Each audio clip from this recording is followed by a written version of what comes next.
What if the fastest path to useful quantum computing isn't a colder fridge? What if it's a chip that looks more like your iPhone supply chain?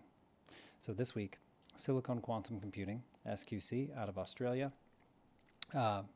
industry news coverage, including Quantum Computing Reports News Roundup, said that they have a path towards a very large-scale silicon qubit systems, including a 15,000 qubit quantum twin analog-style simulation approach. It's aimed at modeling molecules and materials at scale where classical systems, they run up against a wall, right? And this is not someday in 2040. This is like positioned at near-term platform progress because it speaks to the biggest bottleneck in quantum, scaling without error exploding, which tends to happen as qubit count increases. So SQC's qubits, they're based on donor atoms, typically phosphorus, placed in ultra-pure silicon. Donor silicon means you implant single phosphorus atom into a silicon lattice and you use the spin of the donor's electron or nucleus as the information carrier.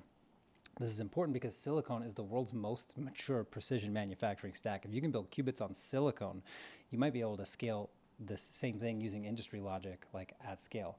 So most quantum systems, they get worse as they scale. More qubits means more noise, more crosstalk, more problems. SQC is essentially arguing that silicon precision can stabilize the scaling curve, which makes it much better.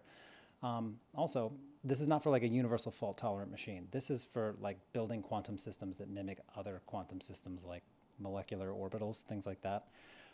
Investors should care because look, the market's been treating quantum like it requires exotic hardware forever. It might not, though. Superconducting circuits, specialty materials, deep cryogenics, custom everything might not be the case. Silicon changes that. It changes the underwriting story because it plugs into the existing superconductor infrastructure.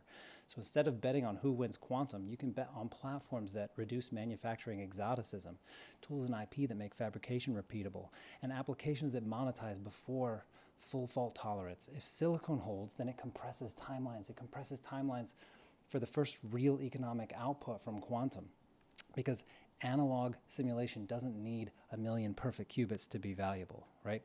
This is most directly useful for drug discovery and protein modeling. Material simulation, right? Catalysts, superconductors, and battery chemistry and solid state materials. This is where quantum can deliver value before it becomes like a general purpose thing. So if you want updates like this, or you want to hear more, go to www.quantumobserver.org, sign up for our newsletter, keep watching.